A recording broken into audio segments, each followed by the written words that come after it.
대통령의 지방 행보 논란, 국민의힘 쪽에서 이거 노골적인 관건 선거 아니냐? 관건 선거 하면은 탄핵 사유입니다, 여러분. 이게 너무 지나치면은 대통령의 선거의 중립 의무를 저버리는 행동은 이건 탄핵 사유입니다. 그런데 역대 정권들 보면은 대통령이 이런저런 선거가 있을 때마다, 특히 지방선거가 있을 때마다 그렇다고 청와대 안에 계속 있을 수는 없잖아요. 아니 어디론가 대통령이 이동도 하고 방문도 하고 행사장의 모습도 드러낼 수밖에 없지요. 그런데 그런 역대 대통령들도 뭐 그런 일들이 있었지만 이재명 대통령은 해도 너무한다. 그냥 가서 산다 살아. 특히 이번에 이재명 정권의 심판론, 그리고 이재명 정권이 향후 정치적 동력을 얻느냐 마느냐의 그 핵심적 요소라고 하는 영남권, 그중에서도 PK, 부울경, 여기에 1박 2일을 머물면서 뭔가 올인하는 느낌을 주고 있다. 그래서 야당에서, 국민의힘에서 관건 선거라는 비판을 벌써 하고 있는 것 아니냐.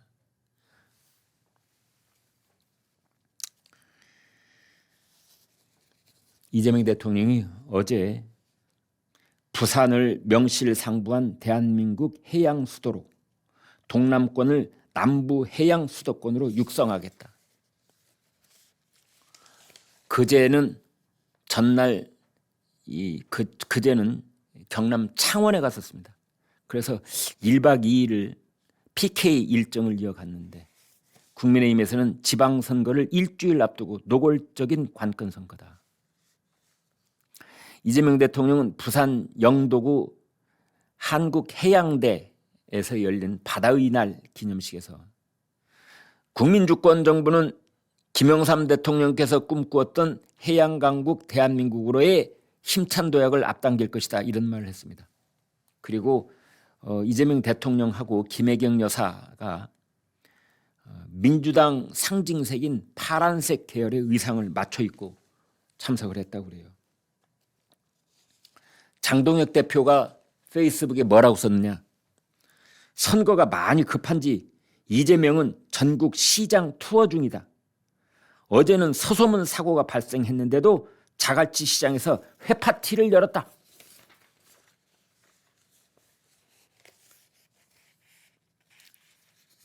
지금 그렇게 비판을 했습니다. 중앙일보 사설, 역대 대통령들도 전국 선거를 앞두고 이런저런 지방 행사를 소화해서 야권의 비판을 받은 적이 있지만 규모와 빈도 면에서 이재명 대통령은 과하다는 비판을 면키 어렵다. 선거 중립 의무가 있는 대통령이 지역 발전 공약을 들고 지방을 누비니 야당에서 노골적인 선거 개입이 극에 달하고 있다는 반발이 나오는 것 아니겠는가. 더불어민주당은 과거 야당이었던 시절에 대통령이 선거철에 지방을 돌면 불법 관권 선거라면서 공직선거법 위반 혐의로 고발까지 했었다. 내로남불 비판을 듣지 않도록 지역 행보를 자제하기 바란다.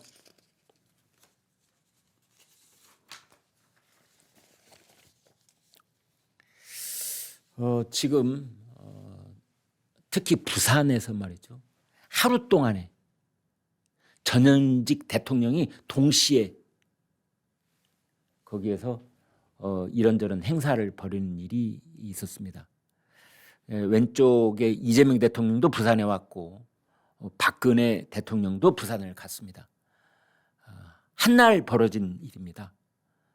이재명 대통령은 바다의 색깔인지 민주당 색깔인지 아무튼 뭐 바다의 날이어서 저렇게 입었다라고 명분을 세울지는 몰라도 아무튼 민주당 색깔인 저 파란색 옷을 저렇게 갖춰 입고, 대통령이 저렇게 파란색 옷 잘 안 입거든요. 양복을 저런 색깔 입는 거 전 처음 봤습니다. 역대 어떤 대통령을 막론하고.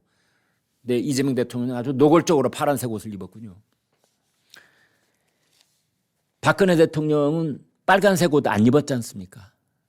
저 회색 재킷을 입었는데 이재명 대통령은 사뭇 노골적입니다.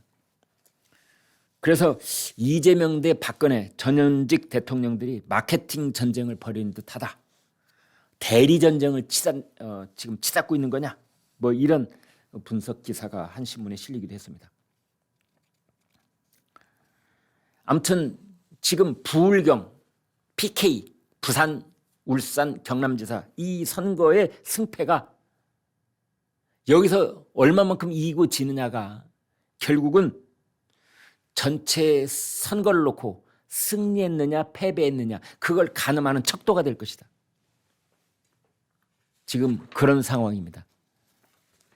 그런 상황 속에서 전직 박근혜, 현직 이재명 두 대통령이 같은 장소를 찾아가는 겁니다. 집권 2년차 국정운영 동력을 얻어야 하는 여권하고 윤 전 대통령 탄핵 이후 겪고 있는 침체기를 벗어나야 하는 야권 모두 승리에 대한 열망이 절실하고 승리했느냐의 여부가 PK, 부울경 그 성적표에 의해서 갈릴 것이기 때문에 그렇다는 겁니다. 민주당은 이런 모습을 반복해서 보여주고 있는데요. 이재명 대통령이 막 뭔가 촉발을 시켜가지고 불을 피웁니다. 그러면 정청래 민주당 지도부가 그걸 이렇게 확대해가지고 커다란 불길로 만들려고 하는 그런 모습을 보이고 있습니다. 예를 들어서 스타벅스 탱크데이 이 논란도 제일 먼저 이재명 대통령이 터뜨린 겁니다. 저질 장사치의 비인간적 막장 행태. 이것도 대통령으로 쓸 말이 아니다. 도대체가 저질 장사치라니. 대한민국 네로라는 굴지의 신세계 그룹을 저질 장사치라고 하다니. 여기에 실망한 국민들도 많으시고요. 비판도 많이 했습니다. 아무튼 이재명 대통령이 그 말을 탁 터뜨리자 바로 정청래 민주당 대표가 천인 공노할 일이다. 스타벅스 출입 자제령을 내리기도 했습니다. 그런가 하면 이제 국민의힘에서는 박근혜 전 대통령한테 이제 손을 내밀었던 셈인데 원래는 그 친박계 인사들을 이제 부분적으로 대구 지역을 중심으로 해서 이렇게 좀 거드는 그런 방식으로 하려고 했는데 박근혜 전 대통령이 나오자 의외로 반응이 뜨거웠습니다. 그래서 대구 TK 지역에서 끝날 일이 아니다. 대구 경북에서 끝날 일이 아니다. 그래가지고 충청 돌고 부산 돌고 그다음에 강원도 오늘 강원도 갑니다. 전국 투어를 하고 있는 겁니다.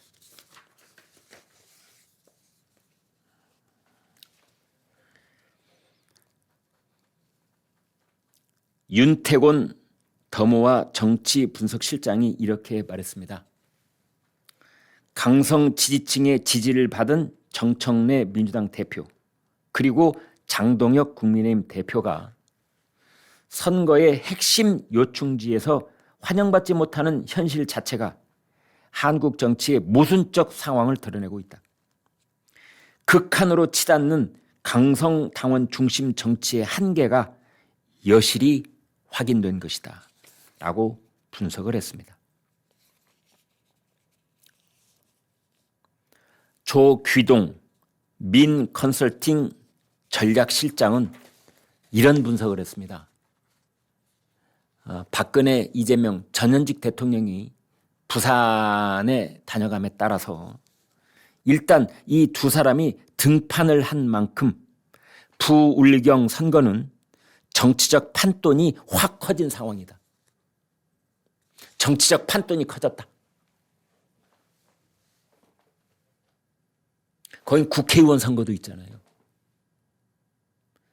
울산에 하나, 부산에 하나.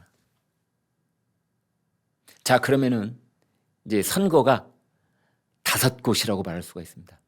부울경, 부산 시장, 울산 시장, 경남지사, 부산 북구 국회의원, 울산 남갑 국회의원. 자, 이 5곳. 이 성적표가 다른 곳은 뭐 볼 필요도 없고 이 5곳만 갖고도 민주당이 이겼다고 할 수 있을지 국민의힘이 이겼다고 할 수 있을지 바로 그 가늠자가 되는 것이다. 이렇게들 지금 보고 있습니다. 보수 2030 사전투표로 결집하는 현상이 벌어지기를 국민의힘은 지금 강하게 드라이브를 걸고 있다. 그런가 하면은 여당 민주당도 투표율 높이려 안간힘을 쓰고 있다. 오늘 한국일보가 이런 제목을 달았습니다. 사전투표 진보에 유리하다는 것은 옛말 아니냐.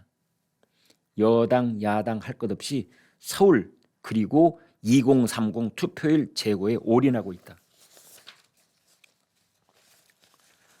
지난번 지방선거 당시에 수도권의 사전투표율이 전국 평균보다 높았습니다.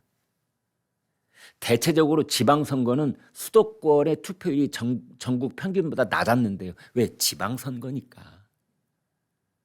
지역의 인심, 이에 더 지방 유권자들께서 더 관심이 많으셔서 지방 쪽에 투표율이 조금이라도 더 높았거든요. 그런데 지난번 2022년에 그때 지방선거 때는 수도권이 전부 다 20% 안팎, 특히 서울이 21.2%를 찍어서 평균치보다 높았습니다. 그리고 국민의힘이 그때 압승을 했습니다.